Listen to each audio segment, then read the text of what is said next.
Mas como é que era? Como é que foi lidar com o Dr. Shed? Como é que foi ter aí o Dr. Shed como referência, como influência, se assim posso dizer, né? Eu gostaria de ter tido mais contato com ele, eu preciso confessar isso, né? Mas todo o encontro que eu tive com ele foi muito significativo. O primeiro foi em 1993, primeiro semestre daquele ano. Ele foi pregar na capela do Seminário Batista do Sul, do Brasil, onde eu era aluno. Estava no meu segundo ano de seminário, vindo do contexto de Convenção Batista Brasileira, razoavelmente conservador, mas basicamente arminiano barra pelagiano, sistema de apelo, né? Uma visão de santificação bem moralista, um pouco de dispensacionalismo presente também na leitura bíblica fragmentada, né? E sermões temáticos ou textuais. Quando ele foi pregar na capela, ele fez três coisas que me impactaram para toda a minha vida.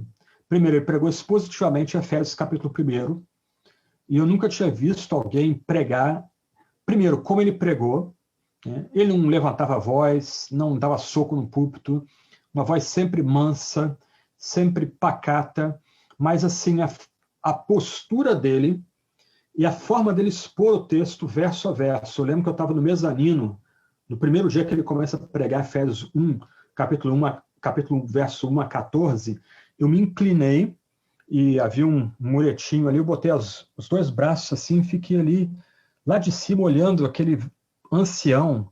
Eu, assim, nunca tinha visto um negócio como aquele. Então, primeiro, ele pregando expositivamente.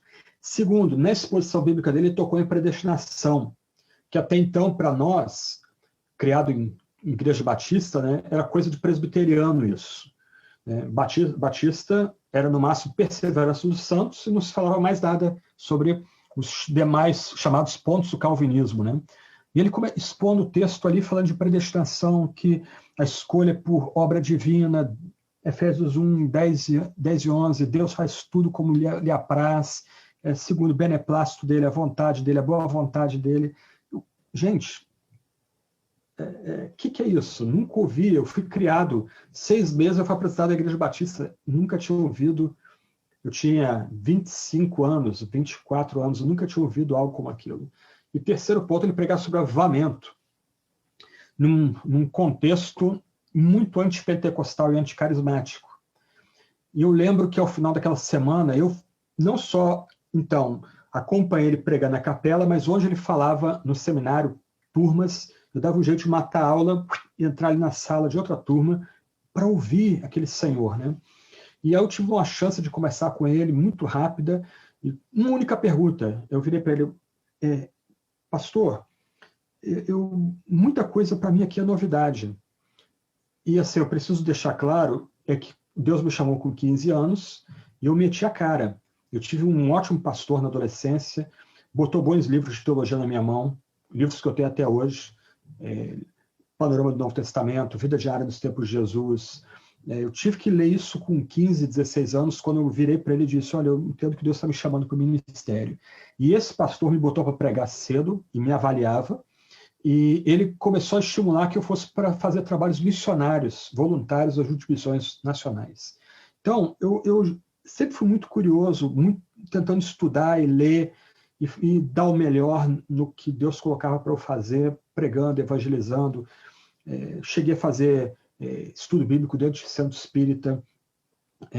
Aí eu ia ler sobre espiritismo, alto espiritismo, baixo espiritismo, para fazer o estudo bíblico no ambiente de respeito. Então, assim, eu não era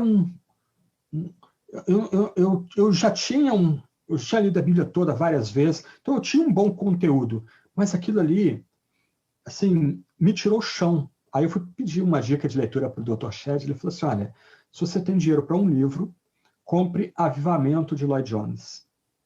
E eu fiz isso.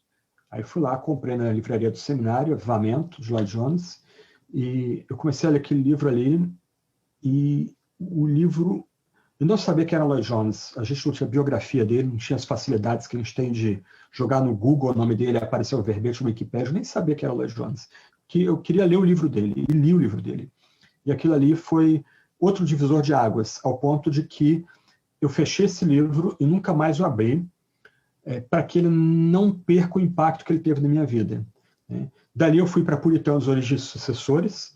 Aí eu tive que parar, porque o Lloyd Jones estava citando puritanos que eu nunca tinha ouvido, não sabia estabelecer uma cronologia. Eu sabia que era Lutero e Calvino, mas puritanismo, né? E são importantíssimos para a tradição batista, né, diga-se, né? Então eu tive que parar um pouquinho, fui ler Justo Gonzalez, que era o que tinha na época, História Ilustrada do Cristianismo. Opa, agora entendi puritanismo, independentes, congregacionais, presbiterianos, batistas. Depois entendi metodistas, descobri também metodistas calvinistas. Agora deixa eu voltar para o Lloyd Jones. Aí terminei Puritanos. Quando eu terminei esses 2 livros, ficou faltando um ponto, que era entender biblicamente o que é a soteriologia reformada. Aí fui para Romanos. E tudo isso por causa de Dr. Shedd. Então eu fui brigar por Romanos, 6 meses lendo Romanos no original, tentando ler bons comentários. E aí eu tive prazer, em 1996, de ir para Campos, para ouvir Dr. Shedd pregar em Campos, algo que eu nunca vi na minha vida, até hoje eu não vi algo parecido. O pastor dessa igreja, em que Dr. Shedd pregou, ele conhecia bem a sua comunidade, então Dr. Shedd pregava 3 vezes ao dia. Primeira pregação, 5 horas da manhã. A igreja lotada. O pessoal acordava, ia direto para a igreja, tinha a oração, um cântico, e o Dr. Shedd pregava 1 hora. Aí tinha um intervalo. Quem ia trabalhar às 8 tomava café nesse intervalo, pão, manteiga, café com leite, aí voltava todo mundo para o templo. Dr. Shedd pregava até 7h30. Aí quem ia trabalhar corria para o trabalho, quem não ia trabalhar ia tomar café com o Dr. Shedd ali. De manhã tinha talvez 300, 400 pessoas na igreja, para vocês terem ideia. À noite o Dr. Shedd falava 1h30. A igreja tinha mais ou menos 700 pessoas por culto à noite. Pessoas sentadas no chão, nos corredores, gente de pé, e ele pregando Romanos, do capítulo 1 ao capítulo 11. Algo impressionante. Você não escutava um som dentro daquele templo.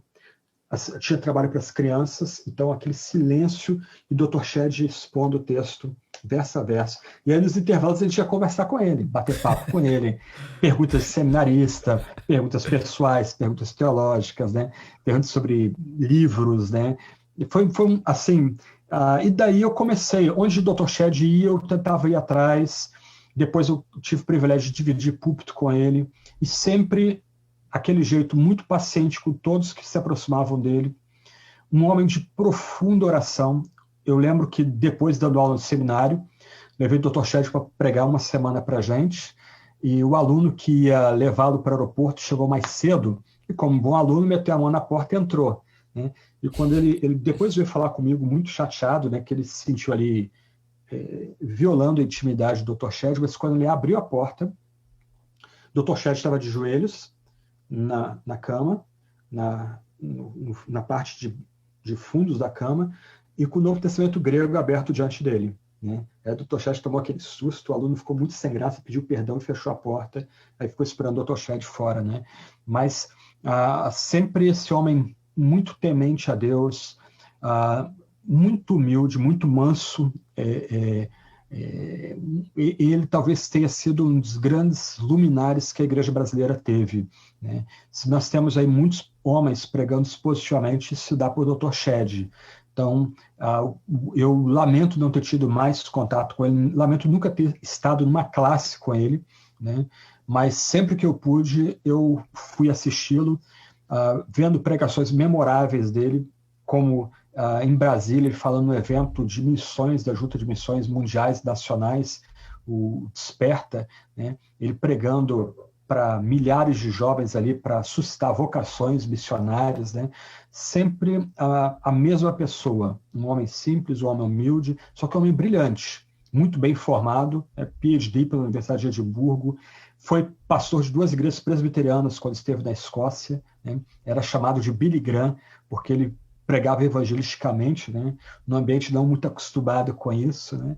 Mas eu tive muita felicidade de ter esses contatos com ele, né? É um dos meus heróis, um dos meus modelos.